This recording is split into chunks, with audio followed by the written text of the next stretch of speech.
Hello mga katitas!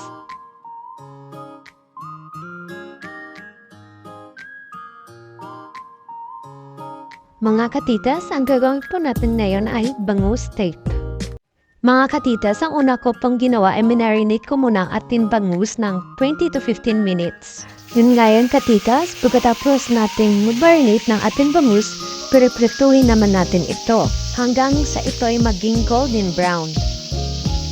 Habang tayo ay naghihintay na maluto ang ating bangus, ay dadagdagan po muna natin ang ating minarinate kanina upang gawin itong sauce sa ating bangus mamaya. Yun ngayon katitas, yan ang mga ingredients ko sa paggawa ng sauce para mas luminamnam ang ating bangus mamaya. Yan, hahalo lang natin ito na mabuti upang matunaw ang ating mga nilagay kanina. Yan ang mga atitas, malapit nang matapos ang ating pagpiprito.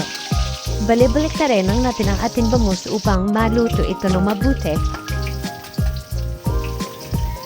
Yon, pwede natin ito ilagay sa ating lalagyan. Pagkatapos nito, magluluto naman tayo ng ating sauce.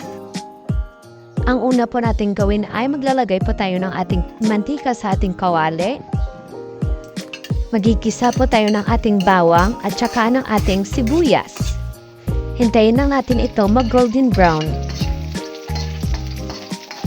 Pagkatapos katitas ay pwede natin ilagay ang ating sauce. Yun, ibuhos na natin ito sa ating kawali.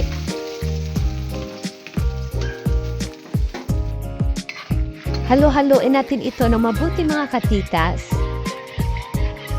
At saka natin tiktikman ito mga katitas, ipasok man ito sa ating panglasa. Para sa akin, ito ay matabang pa kaya dadagdagan po natin ang aking mga ingredients upang maging pasok sa aking panglasa.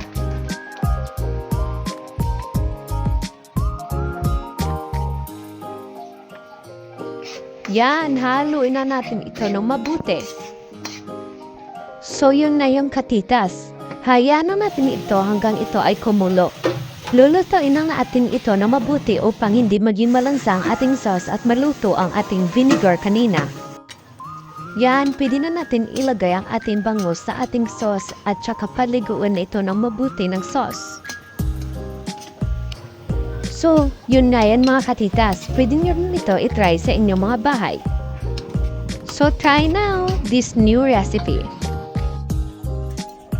So, yun mga katitas. Pwede na natin ilagay ito sa ating lalagyan.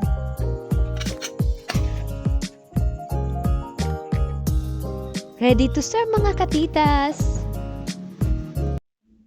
Like, follow, subscribe, and share to my YouTube channel guys.